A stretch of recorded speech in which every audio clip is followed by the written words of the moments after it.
नमस्कार दोस्तों, स्वागत है आप सभी का आपके अपने YouTube चैनल टेक्निकल डिलाइट में। दोस्तों उम्मीद करते हैं, आशा करते हैं आप सभी लोग जहां भी हैं स्वस्थ हैं एवं खुशहाल हैं। दोस्तों आज मैं बात करने वाला हूं हिंदुस्तान कॉपर लिमिटेड के अंतर्गत जो वैकेंसी आई है उसके बारे में। जैसे ही इसकी ऑफिशियल वेबसाइट को आप विजिट करेंगे, हिंदुस्तान कॉपर लिमिटेड की वेबसाइट में इसके कैरियर सेक्शन में आप आएंगे। कैरियर सेक्शन में आने के बाद नीचे की तरफ आप देखेंगे तो यहाँ दिया गया है recruitment for the workman post in Khetri copper complex, जिसकी स्टार्ट डेट 27 जनवरी 2025 से है। क्लोजिंग डेट 25 फरवरी 2025 दी गई है। इसका नोटिस है ये अप्लाई ऑनलाइन लिंक दिया गया है। जैसे ही अप्लाई ऑनलाइन लिंक पे आप क्लिक करेंगे तो जो इंटरफेस खुल के आएगा, देखिए यहाँ पे दिया है ईमेल पासवर्ड। ठीक, इसके लिए न्यू यूज़र में जाएंगे क्योंकि आप रजिस्ट्रेशन करेंगे। तो न्यू यूज़र जाने वाले candidate first name, middle name, last name and जो भी डिटेल मांगी गई है वो आपने डिटेल डाल के इसको सबमिट करेंगे तो आपको रजिस्ट्रेशन नंबर आपका मिल जाएगा। फिर उसके बाद आपको लॉगिन सेक्शन में ईमेल और पासवर्ड जो आप बनाएंगे उसके द्वारा लॉगिन कर लेना है। ठीक है, जो भी डिटेल मांगी है वो आपको फिलअप करना है। इसकी नोटिफिकेशन में क्या क्या क्वालिफिकेशन मांगी है मैं उसके बारे में बात करता हूँ। ये इसका नोटिफिकेशन है हिंदुस्तान कॉपर लिमिटेड का, जाके आप देख सकते हैं। इसमें देखिए SCL KCC वही एडवर्टाइजमेंट नंबर है जो उसमें दिया गया है। Recruitment for the workman post in Khetri complex copper complex का वैकेंसी है ये, जिसमें देख सकते हैं breakup post wise vacancy reservation wise दिए गए। चार्जमैन इलेक्ट्रिकल के लिए पोस्ट देखते हैं UR की 12 पोस्ट है, SC के लिए 3 पोस्ट है, ST के लिए 2 पोस्ट है, OBC के लिए 5 पोस्टें यहाँ पे दी गई हैं। इस प्रकार से टोटल 24 पोस्ट हैं। इस तरीके से यहाँ पे टोटल ओवरऑल 103 पोस्टें दी गई हैं। Electrician A, electrician B, chargeman electrical और WEDV के लिए क्या वैकेंसी है, क्या आपका क्वालिफिकेशन है, उसके बारे में हम यहाँ बात करेंगे। पहला चार्जमैन इलेक्ट्रिकल की बात करें तो आप देख सकते हैं जो दिया गया है 10th स्केल पे है आपका 28,740 3% से लेके 72,110। ठीक है, डिप्लोमा इन इलेक्ट्रिकल इंजीनियरिंग आपसे क्वालिफिकेशन मांगी है with 1 year experience in mining installation as a supervisor after acquiring supervisory certificate of competency covering mining installation issued by the appropriate government. ठीक है, आपका 1 साल का एक्सपीरियंस चाहिए, किससे?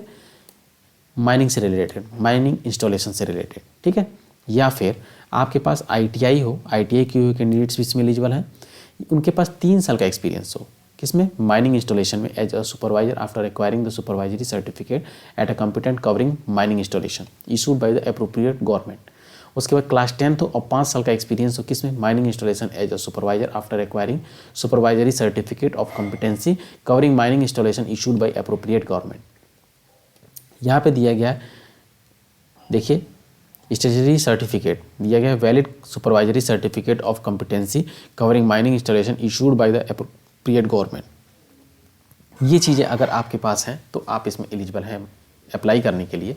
इलेक्ट्रीशियन A की बात कर लें तो ITI चाहिए इलेक्ट्रीशियन से with 4 year experience as a electrician, और उसके बाद should possess valid wireman permit from the government of electrical inspector in government electrical inspector. जैसे मैंने आपको वायरमैन जो ITI किए हुए कैंडिडेट्स होते हैं उनके लिए एक वायरमैन परमिट बनता है, वो आपके पास होना चाहिए। ठीक है, तो आप इसमें एलिजिबल है अप्लाई करने के लिए। 10th हो, 7 साल का एक्सपीरियंस हो तो भी आप इसमें एलिजिबल है और आपके पास ये परमिट होना चाहिए। उसके बाद देखिए इलेक्ट्रीशियन B में ITI दिया गया, 3 साल का एक्सपीरियंस मांगा गया है as a electrician, should possess a valid wireman permit from the government electrical inspector से हो तो आप इसमें एलिजिबल हैं अप्लाई करने के लिए। WED वेट B का जो पोस्ट है diploma with 1 year experience in relevant field. उसके बाद ग्रेजुएट हो BA, BSc, BCom, BBA and 1 year of experience in the relevant field. Apprenticeship with 3 year experience. Class 10th pass 6 year का experience हो with 1 valid first class winding engine, ये कौन सी trade है? Winding engine driver certificate हो तो आप इसमें eligible है अप्लाई करने के लिए। ठीक है, उसके बाद बात करते हैं आगे।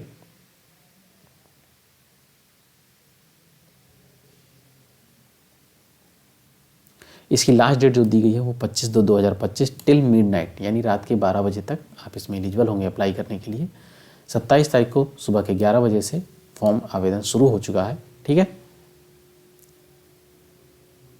उसके बाद आगे हम देखेंगे इसमें क्या क्या चीज़ें कही गई हैं।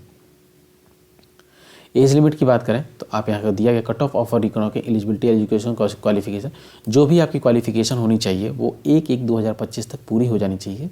यानी एक्सपीरियंस भी है तो इसी का कैसे का 1 दिन 2 दिन पूरा नहीं हो रहा है तो ऐसा नहीं होगा, 1 तारीख तक आपकी फुलफिल एलिजिबिलिटी क्राइटेरिया होना चाहिए। ठीक है, देखिए maximum age required age on 1/1/2025 for the above post is 40 year, यानी 40 साल की उम्र तक दिया गया है। फिर उसके बाद आपको रिलैक्सेशन दिया जाएगा, कितना, ओबीसी को 3 साल का, SC ST कैंडिडेट को 5 साल का, यानी एज लिमिट की बात करें तो यहाँ पे 40 साल तक की एज लिमिट इसमें रखी गई है। ठीक है, फिर उसके बाद देखेंगे, देखिए क्राइटेरिया में जो रिलैक्सेशन दिया गया वो ये हो गया जो मैंने आपको पहले ही बता दिया, यानी 40 साल तक की एज के पर्सन इसमें एलिजिबल है पूरी तरह से अप्लाई करने के लिए। ठीक, उसके बाद इसके लिए जो रिटन टेस्ट रहेगा, पेपर की बात कर लें, उसके बाद trade test and writing ability test इसमें रहने वाला है। क्राइटेरिया में जो हमारा रिटन टेस्ट होगा उसमें क्या क्या सिलेबस रहेगा उसके बारे में देख लीजिए। Specific knowledge on specific trade, जो आपका जैसे मान लीजिए डिप्लोमा होल्डर्स कैंडिडेट हैं चाहे IT होल्डर कैंडिडेट्स हैं तो उनके ट्रेड से रिलेटेड 80 क्वेश्चन होंगे, जनरल नॉलेज के 20 क्वेश्चन रहने वाले हैं। इस तरीके से टोटल 100 क्वेश्चन का ये पेपर रहने वाला है। ठीक है, जो इसमें क्वालिफाई करेगा तो उनको जिस रेशियो में बुलाया जाएगा वो 1:3 होगा, 1:3, यानी एक सीट पे 3 लोगों को बुलाया जाएगा। किसके लिए, सेकंड स्टेज के लिए, जिसके लिए SC ST कैंडिडेट के लिए दिया गया है। यहाँ पे एक चीज़ और ध्यान दे लीजिए, जो सेकंड टेस्ट है हमारा रिटन टेस्ट है, the candidate will be called for the second level test on the basis of performance of written test by reservation policy. ठीक है, रिजर्वेशन पॉलिसी के आधार पे तो SC ST के लिए जो होगा 35 मार्क्स पासिंग मार्क्स है, OBC के लिए 38 एंड UR EWS के लिए 40 मार्क्स का रखा गया है। ठीक है, एक रेशियो एक सीट पे 3 लोगों को बुलाया जाएगा। जो सेकंड टेस्ट होगा आपका second level of a test जो क्वालिफाइंग इन नेचर है, minimum qualifying marks in a trade test, second level test out of 100 mark will be under, उनके लिए भी उसमें ये दिया गया है 35 मार्क्स, जो कि आप जो ट्रेड टेस्ट होगा वो मैक्सिमम लोग क्वालिफाई कर ही लेते हैं। ठीक है, तो इसलिए किसी भी तरीके से इसके लिए घबराने की जरूरत नहीं है, जो भी मेरिट रहेगी आपकी फर्स्ट पे बनेगी। ठीक, यहाँ पे देखिए दिया गया है the merit list for the candidate of a second level test and also for a final selection will be prepare trade discipline wise on the basis of performance of written test only. किसके आधार पे, written test के आधार पे, not second level test पे। ठीक है, जो final merit आपकी बनेगी वो रिटन टेस्ट, यानी जो आपका पहला पेपर होगा CBT उसी के आधार पे, जिसमें 80 ट्रेड के पूछे जाएंगे, 20 GK के पूछे जाएंगे, 20 जनरल नॉलेज क्वेश्चन पूछे जाएंगे उसके आधार पे। ठीक है, चलिए आगे बात करते हैं। इसके जो मेन की पॉइंट्स थे उन सभी पे मैं आप सभी के साथ डिस्कस कर लेता हूँ। चार्जमैन इलेक्ट्रिकल के लिए जो मैंने आपको क्वालिफिकेशन बता दी, जो पहले लिखा गया था वही, यहाँ पे एक चीज़ और मेंशन की गई है, list of document need to be uploaded online. जब आप ऑनलाइन फॉर्म भरेंगे तो उस समय अपलोड करने के लिए 10th की मार्कशीट चाहिए, 12th की मार्कशीट चाहिए चार्जमैन के लिए। उसके बाद कास्ट सर्टिफिकेट हो, कंसोलिडेटेड मार्कशीट डिप्लोमा का हो आपके पास, चाहे ग्रेजुएशन जो भी है, एक्सपीरियंस सर्टिफिकेट होना चाहिए इसी पे specifying the work perform in the mining installation as a supervisor after acquiring the supervisor certificate of competency, supervisor certificate of competency covering mining installation issued by, जो आपके पास सर्टिफिकेट वो भी होना चाहिए। उसी तरीके से ITA वालों के लिए क्या क्या डॉक्यूमेंट्स की नीड होगी, क्या क्या डॉक्यूमेंट्स आपको लगाने होंगे, वो सभी आप इससे देख सकते हैं। ठीक है, तो इसके जो भी की पॉइंट्स थे वो सभी मैंने आप सभी लोगों के साथ डिस्कस कर लिया है। ठीक है, फिर भी अगर आपका कोई इशू रहता है तो वो मुझसे आप कमेंट करके कमेंट बॉक्स में पूछ सकते हैं। अगर आपको वीडियो पसंद आता है तो वीडियो को लाइक करें, चैनल को सब्सक्राइब करें, अपने दोस्तों में शेयर करना ना भूलें। वीडियो बने रहने के लिए धन्यवाद।